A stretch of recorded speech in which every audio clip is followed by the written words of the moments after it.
And pow, he hit that back glass. Boom, he hit the ground again, hit the bed of the truck again. Killed him twice. The colors changing in the fall. A big old buck hanging on my wall. Largemouth bass fishing in the spring. The peace to my soul that it brings. A better life no rich man can afford. So we'll see y'all later in the great outdoors. Hey everybody, welcome back to the Rod and Staff Outdoor Ministry studio.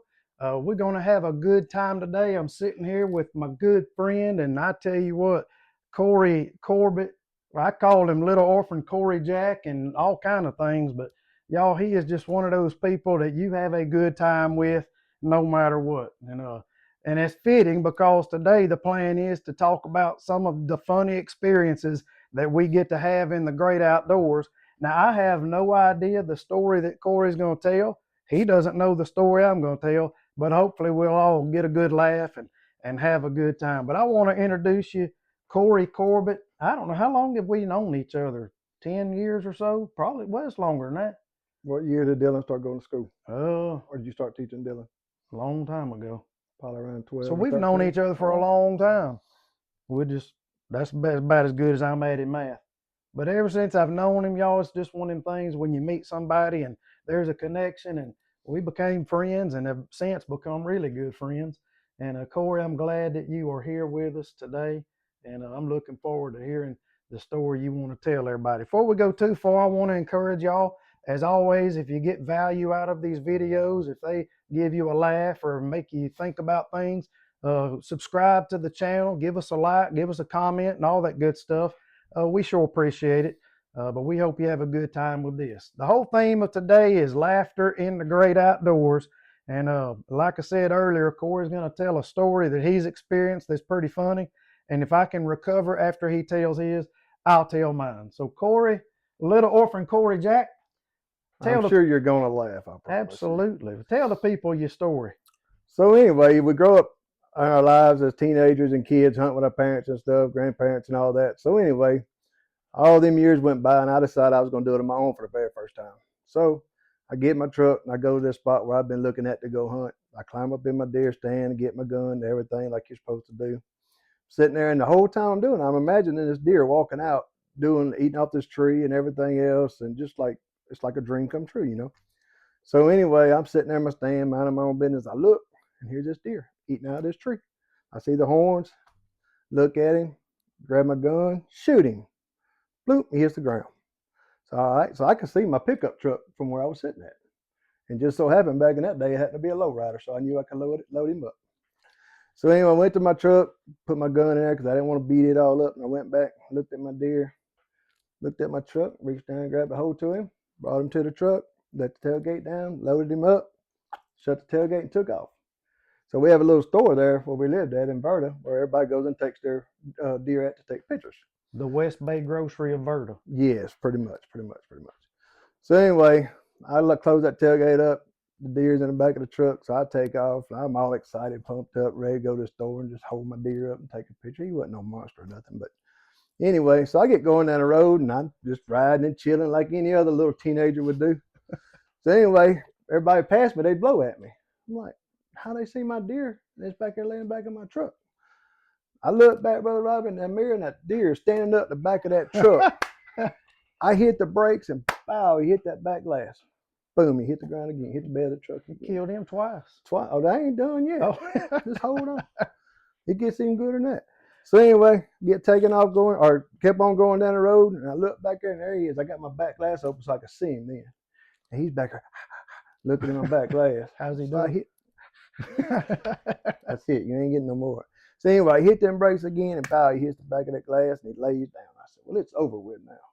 So I go on down to the store and pull over, and I went in there and told a friend of mine, I said, Farrah, I said, go get your camera, come out here, let me take a picture of that deer.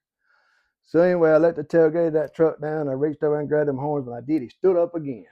Next thing you know, I was like, I got one more chance. This boy runs off and leaves, and I cut his throat with my knife. Tell me that lady got a picture of you wrestling. I don't even remember, to tell you the truth. That would have been amazing. I don't even know if I got a picture. I didn't get a picture. At least I didn't see it on the wall. So But anyway, that's my thing, my funniest story I've ever had. So in relation to that, I guess you would say God gives us all the right tools and the right, like most time you walk up to a deer, you look, so with the tongue's hanging out, or this and that, you check to see if everything's right, the deer's dead or whatnot. But in life, it's the same way. You know, we've got all these options to make sure we're doing life right. But the problem is when we think we doing life right, it's not us that's doing right or wrong anyway. It's God, the one we got to depend on. So when we leave God out of the equation of it, we just got a deer standing up the back of the truck. As Ryan would say, we get things all Jacked up. up. That's right. So that's my story. So you tried to kill a deer with your gun, with your truck multiple times, and why didn't you just stab it the first time? Because I thought it was dead when he hit the back glass. If I'd have hit it that hard, it probably would have hurt me really bad. That's an inside joke. Corey the deer. Wannabe slayer. There you go. Ahead and I say like it. Go ahead that. and I say it. like that. I don't have all this on my wall, you know. No, it's because it's on my wall. Yeah, that's right. That's right. Well, some of y'all know the name of this guy that I mentioned, but when I was growing up, I'd never spent too much time away from John Boy Durant, and we did a lot of escapades together, hunting, fishing, and all kinds of stuff in between. But it was the opening day of squirrel season one time, and me and John Boy and my cousin Heath O'Carroll, we went together to the river swamp, and we went squirrel hunting, and we had decided we'd meet up together, and at a certain point, and we'd call it a day. So me and John Boy had already gotten together at the meetup spot, and we could see Heath coming through the woods. We were down in the bottom of a slough, and he was up on top. And as Heath was coming, he wanted the biggest of everything. He squirrel hunted with a 10 gauge. So keep that in mind. So Heath was walking around with his 10 gauge. And as he was going to start coming down the slough to where we were, from our perspective, he tripped over a cypress knee. And when he got up and regained his balance, he took that 10 gauge, cocked the hammer, and boom, shot the cypress knee. So me and John Boy fell out laughing. We looked and said, he shot that stuff for tripping him. And we were just rolling laughing. And when we finally regained our composure, Heath was walking toward us with a cottonmouth about 3.5, 4 foot long. It wasn't the tree that he had tripped over. It was the snake that he was jumping over. So he turned around and shot that. But we thought the dude had shot the cypress knee because the cypress knee tripped him. So I remember that. We laughed. God, there's so many times that we laughed, hunting and fishing wise. But man, that was one of my favorites that I remember.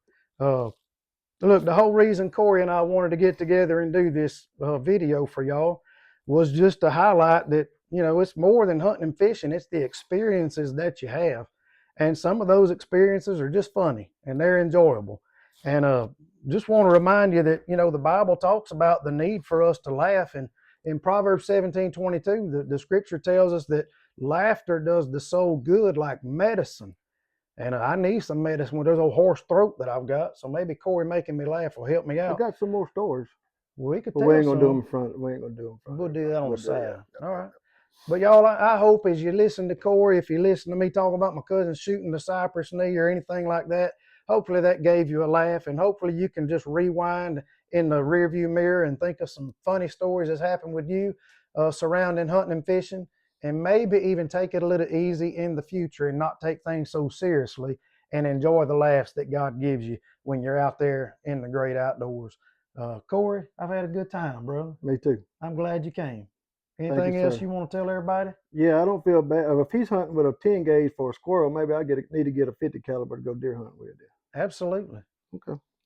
Corey with the 50 caliber. That'll be an episode coming up before long. Y'all like, subscribe, check out the announcements of things that are coming up later on, and we'll see y'all later laughing our tails off in the great outdoors. Bye, y'all.